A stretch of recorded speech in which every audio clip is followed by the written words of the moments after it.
নমস্কাৰ ৰাজনৈতিক আলাপলৈ পুনৰবাৰ স্বাগতম জনাইছোঁ। এই মুহূৰ্তত মই এগৰাকী প্ৰাৰ্থীৰ গাড়ীত বহি আছোঁ। যিগৰাকী প্ৰাৰ্থীয়ে এখনৰ পিছত আন এখন নিৰ্বাচনী প্ৰচাৰ সভাত অংশগ্ৰহণ কৰি আছে, এটাৰ পাছত আন এটা নিৰ্বাচনী কাৰ্যালয় মুকলি কৰি আছে আৰু ইতিমধ্যে নিৰ্বাচনলৈ যিহেতু মাত্ৰ হাতত এসপ্তাহ বাকী, তেনে ক্ষেত্ৰত প্ৰতিগৰাকী অসমৰ শদিয়াৰ পৰা ধুবুৰীলৈ প্ৰতিগৰাকী প্ৰাৰ্থীয়ে ৰাইজৰ মাজলৈ গৈছে, জনসম্পৰ্ক স্থাপন কৰিছে আৰু ৰাইজৰ ওচৰত ভোট ভিক্ষা কৰিছে। মই আছোঁ লাহৰীঘাট সমষ্টিৰ NDA সমৰ্থিত প্ৰাৰ্থী অগপৰ খলিলুৰ ৰহমান ডাঙৰীয়া, যিগৰাকী এগৰাকী অধিবক্তা হিচাপেও পৰিচিত ব্যক্তি আৰু এগৰাকী যুৱ নেতা। ৰহমান ডাঙৰীয়া, স্বাগতম জনাইছোঁ। নমস্কাৰ, আপোনালোকক স্বাগতম জনাইছোঁ আমাৰ এই লাহৰীঘাট সমষ্টিলৈ আৰু আপোনালোকৰ সহযোগিতা বিচাৰিছোঁ। আপোনাৰ জৰিয়তে এইবাৰ NDA এই সমষ্টিটো উদ্ধাৰ কৰিব বিচাৰিছে, এই সমষ্টিটো শাসকীয় পক্ষৰ হাতলৈ নিব বিচাৰিছে। গতিকে আপুনি কিমান দূৰ আশাবাদী যে আপুনি মুখ্যমন্ত্ৰী ডক্টৰ হিমন্ত বিশ্ব শৰ্মা বা অগপ নেতৃত্বক এই সমষ্টিটো উপহাৰ দিব পাৰিব? হয়, মই সম্পূৰ্ণৰূপে আশাবাদী, কাৰণ যোৱা আমাৰ 40টা বছৰে ইয়াত আমি যাক বিধায়ক বনাইছোঁ, যাক আমি মৰম কৰিছোঁ, যাক আমাৰ ৰাইজে হিয়া উজাৰি আশীৰ্বাদ দিছে, তেওঁলোকে উন্নয়নৰ নামত একোকে নকৰিলে। যাৰ কাৰণে এইবাৰ ৰাইজে স্বতঃস্ফূৰ্তভাৱে আজি মোক মিত্ৰজোঁটৰ প্ৰাৰ্থী হিচাপে পাই আনন্দিত হৈছে আৰু মোক তেওঁলোকে আগবঢ়াই দিছে। মই য'তেই গৈ আছোঁ তেওঁলোকে মোৰ হৈ কেম্পিং কৰি আছে, মোৰ হৈ ৰাইজৰ মাজত সোমাই আছে। কেৱল সকলোৱে গম পায় যে এইবাৰ চৰকাৰ যিহেতু মিত্ৰজোঁটৰ হ'ব আৰু ডক্টৰ হিমন্ত বিশ্ব শৰ্মা ডাঙৰীয়া যিহেতু অসমৰ মুখ্যমন্ত্ৰী হ'ব, সেইটো সূৰ্যৰ পোহৰৰ দৰে জিলিকি আছে আৰু সত্য। তেনেকৈ যদি এতিয়া সকলো ৰাইজে ভাবে, সেই ক্ষেত্ৰত তেওঁলোকে সিদ্ধান্ত লৈছে যদি আমি এতিয়া ডক্টৰ হিমন্ত বিশ্ব শৰ্মাৰ লগত নাথাকোঁ, উন্নয়নৰ লগত নাথাকোঁ, চৰকাৰৰ লগত নাথাকোঁ, তেতিয়াহ'লে আমি আৰু কোনোদিনেই লাহৰীঘাটক উদ্ধাৰ কৰিব নোৱাৰিম। সেই কথা উপলব্ধি কৰিয়ে আজি মিত্ৰজোঁটৰ প্ৰাৰ্থীক লৈ এই উল্লাস। আপুনি ইতিমধ্যে উল্লেখ কৰিছে যে ৰাইজে অনুভৱ কৰিছে যে চৰকাৰ বিজেপিৰ হ'বলৈ গৈ আছে, পুনৰবাৰ মুখ্যমন্ত্ৰী হিমন্ত বিশ্ব শৰ্মা হ'বলৈ গৈ আছে আৰু লাহৰীঘাট সমষ্টিটো কিয় পিছ পৰি ৰ'ব? অৰ্থাৎ লাহৰীঘাট সমষ্টিৰ ভোটাৰেও আশা কৰিছে যে এইবাৰ তেখেতসকলো চৰকাৰৰ লগত থাকিব। এতিয়া কোৱা হয় যে সংখ্যালঘু অধ্যুষিত এটা সমষ্টি আৰু আপুনি এগৰাকী নিজেই সংখ্যালঘু নেতা, গতিকে এটা অভিযোগ আছে বা এটা কোৱা হয়, বিপক্ষেও কয় যে সংখ্যালঘু ৰাইজে কেতিয়াও বিজেপিক ভোট নিদিয়ে বা বিজেপিৰ লগত থকা দলক ভোট নিদিয়ে। মিত্ৰজোঁটৰ প্ৰাৰ্থী হিচাপে আপুনি কিবা প্ৰত্যাহ্বানৰ সন্মুখীন হৈছে নেকি এই ক্ষেত্ৰত? নাই, মই তেনেকুৱা অনুভৱ কৰা নাই আৰু আমাৰ মানুহখিনিও সংখ্যালঘু মানুহখিনি যে বিজেপিত ভোট নিদিয়ে তেনেকুৱা কথা নাই। ইয়াত কংগ্ৰেছে আৰু UDF আজি যোৱা 20টা বছৰে এনেকুৱাকৈ বিজেপিৰ বিৰুদ্ধে আমাৰ মানুহ সৰল সহজ মানুহখিনিৰ মূৰত বিজেপিৰ বিৰুদ্ধে এটা এনেকুৱা বাতাবৰণ সৃষ্টি কৰিছে, যাৰ কাৰণে মানুহখিনি শংকিত হৈছে, মানুহখিনি ভয় খাইছে। কাৰণ এই আমাৰ মানুহখিনি অধিকাংশই অশিক্ষিত আৰু মানুহখিনি সৰল সহজ।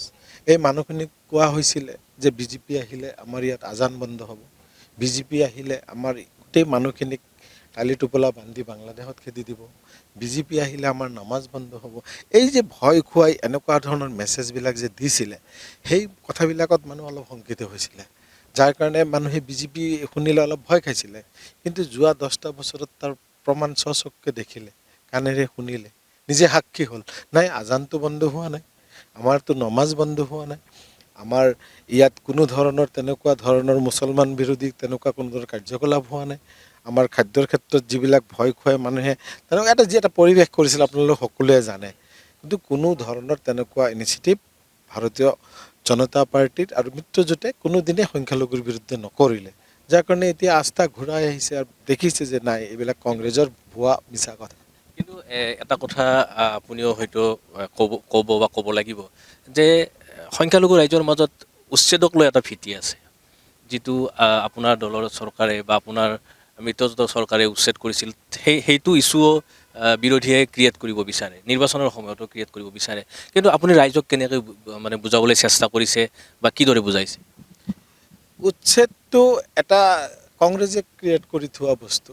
তেওঁলোকে বহাইছিলে, তেওঁলোকে আইন বনাইছিলে, তেওঁলোকৰ কাৰণে আজি যোৱা 40 বছৰে এই সংখ্যালঘু মানুহখিনিয়ে ক'ৰবাৰ BGR, ফৰেষ্টৰ মাটি, স্কুলৰ মাটি, চৰকাৰী মাটি, এই যে যিখিনি সমস্যা, এই গোটেই সৃষ্টিৰ মূল হেৰি হ'ল কংগ্ৰেছ।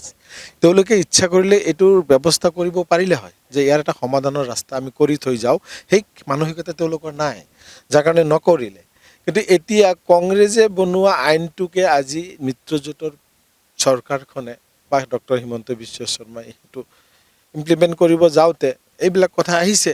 কিন্তু মই ভাবোঁ যিহেতু ইমান বছৰে থাকিলে, এতিয়া মইতো একেহাৰে ক'ব নোৱাৰোঁ যে আমি আমাক প্ৰাৰ্থী বনাওক, আমাক জিকাই দিয়ক আৰু আমি গোটেই উচ্ছেদ, চৰকাৰী মাটিত আমাৰ গোটেই মানুহ সোমাই যাব লাগে, ফৰেষ্টৰ মাটিত সোমাই যাব লাগে, বিজিআৰৰ মাটিত মই মানে উচতনি দি তাত থাকিব লাগে, সেইটোৰ পক্ষপাতি ময়ো নহয়। কিন্তু মই এটা কথা মই নিশ্চিতভাৱে মই ক'ব খোজোঁ আমাৰ সংখ্যালঘু মানুহখিনিক, যে এই যে সমস্যাটো, এই সমস্যাটো সমাধানৰ ক্ষেত্ৰত কংগ্ৰেছে বা UDF-এ কোনো ধৰণৰ পদক্ষেপ ল'ব নোৱাৰে।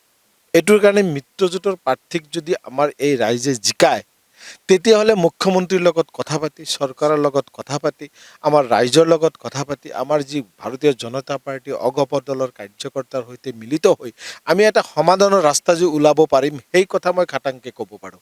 কিন্তু এইটো নহয় যে চৰকাৰী মাটিত গৈ আমি বহিব লাগে, আমাৰ ফৰেষ্টৰ মাটিত আমি বহিব লাগে, য'ত যি মাটি আছে আমি গৈ যে তেনেকুৱা ধৰণৰ যে মানসিকতাটা, সেই মানসিকতাটো আমাৰ মাজৰ পৰা নোহোৱা হ'ব লাগিব। আৰু এগৰাকী সচেতন ব্যক্তি হিচাপে, সচেতন ভাৰতীয় নাগৰিক প্ৰথমতে, তাৰপিছত আপুনি এগৰাকী এটা দলৰ এগৰাকী নেতা আৰু আপুনি এগৰাকী প্ৰাৰ্থী, গতিকে আইন বিৰুদ্ধ কথাটো আপুনি নিশ্চয়কৈ ক'ব নোৱাৰে। না মই উচ্ছেদৰ কথাকে কৈছোঁ, যিহেতু আপুনি যিটো কথা উল্লেখ কৰিছে, যুক্তিসংগত কথা কৈছে আপুনি, গতিকে আপুনি কেনেকৈ উচতনি দিব? আপুনিতো এগৰাকী দায়বদ্ধ নাগৰিক আৰু আপুনি আইন ভালকৈ জানি, যিহেতু আপুনি উচ্চ ন্যায়ালয়ৰ এগৰাকী অধিবক্তা, গতিকে যিসকলে বেদখল কৰিছে তেওঁলোকক নিশ্চয়কৈ আপুনি উচতনি কেতিয়াও দিব নোৱাৰে, তেওঁলোকক বুজনিহে দিব লাগিব। নাই নাই, উচতনি দিয়াৰ প্ৰশ্নই নাহে। এই কথাটোকে মানুহখিনিয়ে কৈছোঁ। বুজি পায়, মানুহখিনিয়ে গোটেই কথাখিনি বুজি পায়। মানুহখিনি দুখীয়া, দৰিদ্ৰ, প্ৰাকৃতিক দুৰ্যোগ, নানান ধৰণৰ আজি চাওক মানুহখিনি কিয় গৈ বহিছে, ব্ৰহ্মপুত্ৰ নদীৰ গৰাখহনীয়া, প্ৰাকৃতিক দুৰ্যোগ, সমস্যা, দুখীয়া, এই যে মানুহখিনি তাতে বহিলে, এই মানুহখিনিয়েও বিচাৰে যে আমি যিহেতু ইমান বছৰে থাকিলোঁ, আমাক ক'ৰবাত চৰকাৰে এটা বিহিত ব্যৱস্থা কৰিব লাগে। মানুহখিনিৰো সেই আহ্বান, কিন্তু সেই আহ্বানটো কংগ্ৰেছে 40 বছৰ আওকাণ কৰিলে। আজি UDF-এতো নোৱাৰেই আৰু উচতনি দিয়ে। কিন্তু মই কৈছোঁ যে আমি মিত্ৰজোঁটৰ যদি অংশীদাৰ হওঁ, যোৱা 10টা বছৰে চৰকাৰ ইয়াত কৰিলে, কিন্তু আমাৰ সংখ্যালঘু মানুহখিনিয়ে ভোট নিদিলে, তেওঁলোকে চৰকাৰৰ বিৰুদ্ধে থাকিলে, স্থিতি গ্ৰহণ কৰিলে। পিছ পৰি ৰ'ল। তৃতীয়বাৰৰ কাৰণেও যদি চৰকাৰৰ বিৰুদ্ধে স্থিতি লয়, তে ইয়াত উন্নয়নৰ কথা, আমাৰ নদী প্ৰটেকশ্যনৰ কথা, বানপানীৰ কথা, ৰাস্তা ঘাটৰ কথা, ইভেকশ্যনৰ কথা আৰু যি যি আছে যি সমস্যা, এই গোটেইখিনি সমাধানৰ কোনে ৰাস্তা ওলাব? সেইকাৰণে মই ৰাইজক আহ্বান জনাওঁ, মিত্ৰজোঁটৰ লগত অংশীদাৰ হওক, উন্নয়নৰ জোৱাৰ গোটেই অসমত বলি আছে, সেই লাহৰীঘাটতো হ'ব লাগে। মই এতিয়া আপোনাক সুধিম, ডক্টৰ নজৰুল ইছলাম, আসিফ নাজাৰ, এই যে বংশানুক্ৰমে আপোনাৰ ইয়াত মানে শাসন চলি আছে বা ৰাজভোগ গ্ৰহণ কৰি আছে বা ৰাইজেও তেখেতসকলক সমৰ্থন দি আছে, ৰাইজে আচলতে কি পাইছে? কেৱল প্ৰতাৰণা পালে, দুখ দিলে, ৰাইজৰ অন্তৰত বহুত আঘাত দিলে। এওঁলোকক হিয়া উজাৰি আশীৰ্বাদ দিছিলে, ইমান মৰম কৰিছিলে আমাৰ সংখ্যালঘু এই সৰল সহজ মানুহখিনিয়ে, কিন্তু প্ৰতিদান হিচাপে তেওঁলোকে বহুত কষ্ট দিলে। ব্ৰহ্মপুত্ৰ নদীৰ গৰাখহনীয়াই প্ৰায় 50টা গাঁও লৈ গৈছে।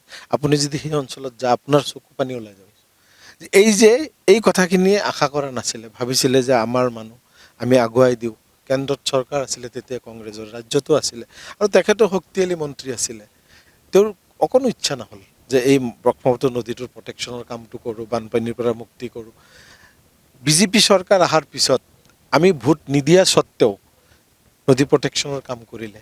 পীযুষ হাজৰিকা ডাঙৰীয়াই মন্ত্ৰী হৈ মথাউৰিটো বনালে, আমি বানপানীৰ পৰা মুক্তি হ'লোঁ। এতিয়া আপোনাৰ আমি শুনিছিলোঁ, বিধানসভাৰ মজিয়াতো আমি প্ৰায় শুনিছিলোঁ, এই লাহৰীঘাট অঞ্চলৰ ব্ৰহ্মপুত্ৰ যিটো খহনীয়া, সেইটো এটা মূল সমস্যা, দীৰ্ঘদিন ধৰি মূল সমস্যা এটা। আৰু আপুনি ইতিমধ্যে উল্লেখ কৰিছে যে কোনোবা লোক যদি গৈ ক'ৰবাত আশ্ৰয় ল'বলগীয়া হৈছে, সেই খহনীয়াত মাটি ভেটি হেৰুওৱা লোক। গতিকে এই খহনীয়াৰ সমস্যাটো, ব্ৰহ্মপুত্ৰৰ যিটো খহনীয়া সমস্যা, সেই সমস্যাটো লাহে লাহে ইয়াত সমাধান হৈছে নে নাই এইখন চৰকাৰৰ দিনত? এই চৰকাৰৰ দিনত ব্ৰহ্মপুত্ৰ নদীৰ গৰাখহনীয়া 90% আপোনাৰ এইটো সমাধান হ'ল আৰু 10% ক'ৰবাত অকণমান বাকী আছে। আমি ভাবোঁ যে এইবাৰ চৰকাৰে সুন্দৰভাৱে আমাৰ ব্ৰহ্মপুত্ৰ নদীৰ গৰাখহনীয়া কমপ্লিট বন্ধ হৈ যাব, বানপানীৰ পৰা কমপ্লিট মুক্তি হ'ব। কিন্তু কথাটো হ'ল, এইবাৰো যদি ৰাইজে আমাৰ লাহৰীঘাটবাসী যিহেতু গৰাখহনীয়া আৰু এই বানপানীৰ লগত মানে গোটেই এৰিয়াটো ইয়াত সন্নিৱিষ্ট হৈ আছে, এইবাৰ ৰাইজে যদি দুখ দিয়ে, ৰাইজে যদি মুখ্যমন্ত্ৰীৰ যিটো ইচ্ছা, যিটো সপোন যে এই সংখ্যালঘু মানুহখিনিক আৱৰ্জনাৰ পৰা সম্পদ বনোৱাৰ যি পৰিকল্পনাৰ যি কাম কৰি আছে, এই কথাটো ওলোটা বুজি লৈ তেওঁলোকে যদি আকৌ এইবাৰ মুখ্যমন্ত্ৰীৰ বিৰুদ্ধে যদি স্থিতি লয়, তেতিয়াহ'লে কি গতি হয় সেইটোৰ গেৰাণ্টিটো ময়ো দিব পৰা নাই। কিন্তু মোৰ আগ্ৰহ থাকিব মাননীয় মুখ্যমন্ত্ৰীলৈ যে ছাৰ আমাক বচাওক, এই সৰল সহজ, এই দুখীয়া দৰিদ্ৰ এই সংখ্যালঘু মানুহখিনিক আপোনাৰ বাহিৰাৰ বিকল্প নাই। আপোনাক তেওঁলোকে ভুল বুজিলেও আপুনি ক্ষমা কৰক, আৰু আপুনি এই 1,20,00,000 যি সংখ্যালঘু মানুহ আছে তাৰে 3 লাখ মানুহ সংখ্যালঘু লাহৰীঘাটত আছে। এইখিনি মানুহৰ অভিভাৱক আপুনি এই সংখ্যালঘু মানুহখিনিৰ দায় দুখ নধৰিব। আজি ভাষা সংস্কৃতি কলা কৃষ্টিৰ লগত যিখিনি কথা জড়িত আছে, আমাৰ মানুহ এতিয়া লাহে লাহে শিক্ষিত হৈ আছে, আমাৰ মানুহ এতিয়া বুজি পোৱা হৈছে। আজি কংগ্ৰেছে UDF যি প্ৰতাৰণা বা যি মানসিকভাৱে তেওঁলোকে আমাক ভাৰাক্ৰান্ত কৰি আমাক ভুল পথেৰে পৰিচালিত কৰিছিল, সেই পথৰ পৰা মুক্তি হৈ আমাৰ এটা সৎ বা শুদ্ধ ৰাস্তা বিচাৰি আজি যাবলৈ আমাৰ নতুন প্ৰজন্ম আগুৱাই গৈ আছে। গতিকে আমাৰ মানুহখিনিৰ প্ৰতি হৃদয়ৱান হওক মুখ্যমন্ত্ৰী, মই তাকে আহ্বান জনাম। আৰু সেই উদ্দেশ্য আগত ৰাখি হয়তো মিত্ৰজোঁটে আপোনাক আগবঢ়াই দিছে যে লাহৰীঘাট সমষ্টিটো আপোনাৰ জৰিয়তে আগবাঢ়ি যাওক। এতিয়া মৌলিক সমস্যা বহুত আছে লাহৰীঘাট সমষ্টিত, কেৱল খহনীয়াই নহয়, বাট পথৰ সমস্যা আছে আৰু সংখ্যালঘু ৰাইজৰতো বহু বিভিন্ন সমস্যা আছেই। গতিকে মৌলিক যিবোৰ সমস্যা আছে সেইবোৰ আপুনি কোনকেইটা বিষয়ক প্ৰাধান্য দিছে এগৰাকী প্ৰাৰ্থী হিচাপে? মই প্ৰাধান্য দিছোঁ, আমাৰ ৰাস্তা ঘাট একদম জৰাজীৰ্ণ, ইয়াত চিকিৎসাৰ কোনো ব্যৱস্থা নাই। আমাৰ ইয়াত কোনো ধৰণৰ IB এটা মানুহ ৰাখিবৰ কাৰণে, থাকিবৰ কাৰণে, আলহী আপোনালোক যে আজি আহিছে, আমি লাজ পাম। হয় নগাঁও নহ'লে মৰিগাঁও, কোনো ব্যৱস্থা নাই। এটা 500 মানুহ লৈ বহি এটা কমিউনিটি হল নাই যে বহি 500 মানুহক লৈ বহি এটা হেৰি কৰিম। খেলা ধূলাৰ ক্ষেত্ৰত কোনো ধৰণৰ ব্যৱস্থা নাই, শিক্ষাৰ ক্ষেত্ৰত কোনো ধৰণৰ মানে ইয়াত অনুষ্ঠান নাই, একো নাই। এই যে আমাৰ এই ককা দেউতাৰ সময়ৰ পৰা যি স্কুল গঢ়িছিলে সেয়াই। আমাৰ কলেজ দুটা আছে, তাতে ছায়েন্স আৰ্টছ কমাৰ্চ ষ্ট্ৰীমবিলাক আগবঢ়াব লাগে, একো নাই। আমাৰ ইয়াত যে কিবা এটা ইনষ্টিটিউট হ'ব, যে আমি ইয়াত শিক্ষাৰ ক্ষেত্ৰত আমি কোচিং চেণ্টাৰ খুলি কিবা আগবঢ়াই লৈ যাম, তেনেকুৱা নাই। মোৰ পৰিকল্পনা থাকিব শিক্ষাৰ ক্ষেত্ৰত, স্বাস্থ্যৰ ক্ষেত্ৰত, যাতায়াতৰ ক্ষেত্ৰত। আমাৰ যিহেতু ইয়াত গোটেই মানুহখিনি কৃষিৰ লগত জড়িত, কৃষি সামগ্ৰী উৎপাদন কৰি উপযুক্ত বজাৰ নাপায়, গোটেই বছৰটো ইমান কষ্ট কৰি উৎপাদন কৰিব, তাৰপিছত গৈ মাৰ্কেট নাই, বস্তু ষ্ট'ৰেজ কৰা হেৰি নাই, ক'ল্ড ষ্ট'ৰ নাই, একো নাই, বস্তু গেলি পচি যায়, উপযুক্ত বজাৰ নাপায়। সেইকাৰণে মোৰ থাকিব যে কৃষকসকলক উপযুক্ত এটা বজাৰ দিয়া, তেওঁলোকে উৎপাদন কৰা সামগ্ৰী যাতে মূল্যত বিক্ৰী কৰিব পাৰে, সেইটো এটা। যাতায়াত এটা, স্বাস্থ্যৰ ক্ষেত্ৰত মই গুৰুত্ব দিম, আৰু আমাৰ নতুন প্ৰজন্মক শিক্ষাৰ ক্ষেত্ৰত আগবঢ়াই লৈ যোৱাৰ কাৰণে মই কমেও 2টা বা 3টা ইয়াত কোচিং চেণ্টাৰ খুলিম, যাতে আমাৰ ল'ৰা ইণ্টাৰভিউ দি ভাল চাকৰি পায়, ACS অফিচাৰ হ'ব পাৰে, আৰু অন্যান্য যি ডিপাৰ্টমেণ্টৰ চাকৰিবিলাকত যাতে তেওঁলোকে ভালকৈ ইণ্টাৰভিউ দি ছাকচেছ হ'ব পাৰে। আপুনি এটা তাৎপৰ্যপূৰ্ণ কথা উল্লেখ কৰিছিল অলপ আগতে যে আৱৰ্জনাৰ পৰা সম্পদলৈ, যে এতিয়া সংখ্যালঘু ৰাইজক আচলতে কোনে ব্যৱহাৰ কৰি আছে? বিভিন্ন সময়ত এইটো অভিযোগ উত্থাপন হয় যে সংখ্যালঘুৰ মাজৰ পৰা বহু নেতা ওলাইছে, যি দলৰেই নহওক, ছাত্ৰ সংগঠনেই হওক, বিৰোধী ৰাজনৈতিক দলেই হওক, শাসকীয় পক্ষৰ ৰাজনৈতিক দলেই হওক, আচলতে সংখ্যালঘু ৰাইজক সংখ্যালঘু নেতাই বাৰে বাৰে প্ৰতাৰণা কৰে নেকি? আৱৰ্জনাৰ পৰা সম্পদলৈ মোৰ কোৱাৰ উদ্দেশ্যটো এইটোৱেই, আমি যেতিয়াৰ পৰা বুজি পাওঁ তেতিয়াৰ পৰা আমি যিমান নেতাক আমাৰ সংখ্যালঘু মানুহে আগবঢ়াই দিলে, তেওঁলোকৰ যিটো মানসিকতা, সেই মানসিকতাৰ পৰা আমি এইটোৱেই দেখিলোঁ যে আমাৰ মানুহখিনি যে পিছুৱাই আছে, মূল কাৰণ সেই নেতাখিনি। সেই নেতাখিনি কোনোদিন আমাৰ শিক্ষাৰ ক্ষেত্ৰত কোনো ধৰণৰ ইনিচিয়েটিভ নল'লে, আমাৰ যিকোনো ক্ষেত্ৰত এই সংখ্যালঘু মানুহৰ কাৰণে কিবা এটা কৰাৰ তেওঁলোকৰ ইচ্ছা নাথাকিল। আমি ভোট দিলোঁ, তেওঁলোকে ডাঙৰ মানুহ হ'ল, মন্ত্ৰী হ'ল, MLA হ'ল, আৰু নিজৰ সম্পত্তিৰ পাহাৰ গঢ়িলে। আপুনি যাবচোন গুৱাহাটীত চাব, একফালৰ পৰা আমি যাক যাক নেতা বনালোঁ, তেওঁলোকৰ বিল্ডিংবিলাক চাব। এতিয়া মোৰ প্ৰশ্নটো হ'ল যে খলিলুৰ ৰহমান কোনখিনিত ব্যতিক্ৰম? মোৰ কথা এটাই, মই যিহেতু গৰাখহনীয়া অঞ্চলৰ পৰা আজি গৈ গুৱাহাটী ইউনিভাৰ্চিটিত মই পঢ়িলোঁ, আৰু দলৰ লগত মই 20 বছৰ কাম কৰিলোঁ। মোৰ ব্যতিক্ৰম এইখিনিয়ে, আমাৰ আগৰ নেতাসকলে এই সমষ্টিৰ পৰা যেতিয়া বিধায়ক বা ৰাইজে আশীৰ্বাদ কৰিছিলে, তেওঁলোকে এই সমষ্টিটোৰ পৰা নি গুৱাহাটীত বহি বহি খাইছে, লুটিছে। চবৰ পৰা যিটো আপুনি বুজি পাইছে, তো চব ক্ষেত্ৰত যি কাম হৈছে চবতে তেওঁলোকে ইয়াৰ পৰা লৈহে গুৱাহাটীত গৈ গৈ খাইছে, আৰু যেতিয়া শেষ হৈছে আকৌ ইয়াত আহিছে। আৰু মই গুৱাহাটীৰ পৰা যিদিনাখন আহিম লাহৰীঘাটক মই কিবা এটা দি যাম, ইয়াৰ পৰা নিব লগা নাই, ইয়াত মই দিব লগাহে আছে। ইয়াৰ শিপাৰ সৈতে মাটিৰ সৈতে সম্পৰ্কটো আপোনাৰ অক্ষুণ্ণ আছে, ঠিকেই আছে। আৰু এতিয়া মোৰ প্ৰশ্নটো হ'ল, যুঁজখন কেনেকুৱা হ'ব ইয়াত? ত্ৰিকোণীয় যুঁজ হ'ব নে আপোনাৰ লগত যুঁজখন কাৰ হ'ব? যুঁজটো এনেকুৱা, আমাৰ সংখ্যালঘু মানুহ ইয়াত, সংখ্যালঘু মানুহে ভোট দিলেহে, বিবেকেৰে চিন্তা কৰিলেহে আমাৰ ইলেকশ্যনটোত আমি আশা কৰিব পাৰোঁ। এতিয়া মই ভাবোঁ মানুহখিনি বিবেকেৰে বিবেচনা কৰিব। ইয়াত যুঁজ বোলা একো নাই। ইয়াত কংগ্ৰেছক ভোট দিয়াৰ কোনো যুক্তিযুক্ততা নাই। ইয়াত তলা চাবি UDFক আগুৱাই দিয়াৰ কোনো ধৰণৰ ইয়াত যুক্তি থাকিব নোৱাৰে। এতিয়া মিত্ৰজোঁটৰ প্ৰাৰ্থীক তেওঁলোকে গ্ৰহণ কৰিলে, মানসিকতা যদি তেওঁলোকে ভাবে যে নাই, উন্নয়নৰ স্বাৰ্থত মুখ্যমন্ত্ৰী ডক্টৰ হিমন্ত বিশ্ব শৰ্মাৰ হাত শক্তিশালী কৰি আমাৰ ইয়াত যি অসুবিধা 50 বছৰে নোহোৱা কাম কাজখিনি আমি কৰিব লাগে, তেনেকুৱা ধৰণৰ যদি ভাল চিন্তা কৰে, শুদ্ধ চিন্তা কৰে, তেতিয়াহ'লে তেওঁলোকে মোৰ লগত কাকো কম্পেয়াৰ নকৰে। আপুনি 2 কোণীয়া 3 কোণীয়া এইবিলাকৰ প্ৰশ্নই নাহে, কেৱল মোকে আগবঢ়াই দিব আৰু বাকী কেইজনক তেওঁলোকে বয়কট কৰিব। বিবেকেৰে ভোট দিয়াৰ কথাটো আপুনি উল্লেখ কৰিলে, কিন্তু আমিতো দেখিছোঁ যে যোৱা উপনিৰ্বাচনৰ সময়ত চামগুৰিৰ দৰে সমষ্টিত বিজেপি প্ৰাৰ্থী জয়ী হৈছে। গতিকে সংখ্যালঘু ৰাইজে বিজেপিক ভোট নিদিব বা মিত্ৰজোঁটৰ প্ৰাৰ্থীক ভোট নিদিব, এইটোতো কোনো কাৰণ আচলতে থাকিব নোৱাৰে। নাই নাই, আজিকালিতো এতিয়া আমাৰ মানুহে বুজি পোৱা হৈছে, 10 বছৰে নিজে শিক্ষা পাইছে। ঠেকি ঠেকি শিকে, আমাৰ ভাষাত কিবা এটা কথা আছে। তো মানুহে বহুত কষ্ট পাইছে মনত, দেখিছে। সেইকাৰণে মই ভাবোঁ এইবাৰৰ সঠিক সিদ্ধান্ত ল'ব, অন্যথাই আমাৰ উন্নয়ন স্থবিৰ হৈ যাব। এতিয়া যুৱ প্ৰাৰ্থী হিচাপে, যুৱ নেতা হিচাপে মই আৰু আপোনাক এটা প্ৰশ্ন কৰিম যে ৰাজনীতিত নতুন প্ৰজন্মৰ অংশগ্ৰহণটো আপুনি কেনেধৰণৰ দেখিছে? আপুনি কি দৃষ্টিভংগীৰে চাইছে? যোগাত্মক দৃষ্টিভংগীৰে যদি আপুনি চায়, আপুনি এই বিষয়ত কি ক'ব? নতুন প্ৰজন্মই ডক্টৰ হিমন্ত বিশ্ব শৰ্মা ছাৰক ভাল পায়। তেওঁৰ কমিটমেণ্ট, তেওঁ কৰা কাম কাজক আমাৰ নতুন প্ৰজন্মই পচন্দ কৰে। প্ৰধানমন্ত্ৰী মোদীজীৰ কাম কাজত নতুন প্ৰজন্মই পচন্দ কৰে, বিচাৰে যে এনেকুৱা নেতা আমাক লাগে। এনেকুৱা আজি চাওক, এই চাকৰিবিলাক যে দিছে, আমাৰ নতুন প্ৰজন্মই ভাবিব পৰা নাছিল। কাৰণ কংগ্ৰেছৰ দিনত চাকৰিৰ এই কথাবিলাক, কাহিনীবিলাক ঘৰৰ পৰিৱেশত গম পায় যে এটা চাকৰি ল'বৰ কাৰণে 10 লাখ 15 লাখ 5 লাখ উৎকোচ দিব লাগে মধ্যভোগীক, দালাল নধৰাকৈ। আমাৰ ইয়াত এই অঞ্চলত কোনেও যে চাকৰি পাইছে এই কথাটো আপুনি কাৰোবাক সুধিলে গম পাব। এই বস্তুটো যে কোনো এটা তামোল নোখোৱাকৈ, 1 পইচা নিদিয়াকৈ যে চাকৰি হ'ব পাৰে, এইটো অবাস্তৱ, সপোনতো ভবা নাছিলে। এই কথা বাৰ্তাবিলাকে মুখ্যমন্ত্ৰীৰ প্ৰতি তেওঁলোকক মানে নতুন প্ৰজন্ম আকৃষ্ট হৈছে আৰু ভাবিছে যে য়েছ, এনেকুৱা ধৰণৰ মানুহ লাগে। আৰু এনেকুৱা দলৰ প্ৰতি আমি যদি সমৰ্থন নকৰোঁ, আমি যদি আমাৰ বয়সীয়াল বা ঘৰৰ থাকেই নহয়, আমাৰ খুৰা, আমাৰ দেউতা, তেওঁলোকে যিবিলাক কথা ভাবি আছিলে, সেইটো যুগৰ পৰিৱৰ্তন হৈছে। আমি এতিয়া যদি নতুন প্ৰজন্মই আমি যদি চাকৰি পাব হয়, সংস্থাপিত হ'ব লগা হয়, আমি যদি আগুৱাই যাব লগা হয়, তেতিয়াহ'লে ডক্টৰ হিমন্ত বিশ্ব শৰ্মাৰ বাটেৰে বা তেওঁ কৰা কাম কাজেৰে আমি আগুৱাই যাব লাগিব। অন্যথাই কিন্তু আমাৰ নতুন প্ৰজন্মৰ ভৱিষ্যত অন্ধকাৰ, এই কথাটো তেওঁলোকে উপলব্ধি কৰিছে।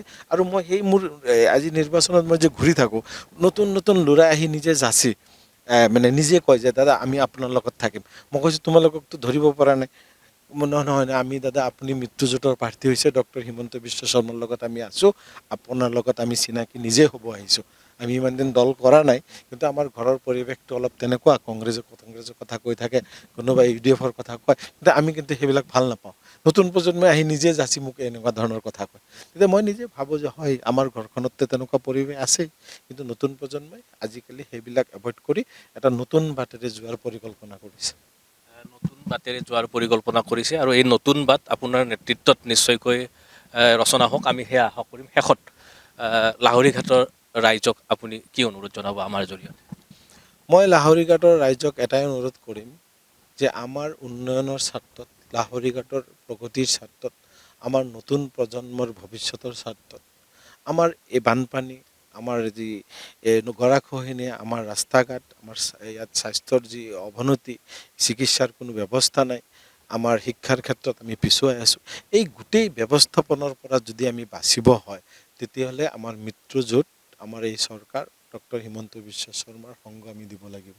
অন্যথায় যিহেতু অহা 15-20 বছৰ এই চৰকাৰ থাকিব, ডক্টৰ হিমন্ত বিশ্ব শৰ্মা অসমৰ নেতৃত্ব নহয় অকল, তেখেতে এতিয়া সৰ্বভাৰতীয় নেতা। এই নেতাজনৰ পিছত যদি আমি খোজ দিব পাৰোঁ তেওঁৰ পিছে পিছে, তেতিয়াহ'লে আমাৰ এই লাহৰীঘাটবাসীয়ে উন্নয়নৰ মুখ দেখা পাব।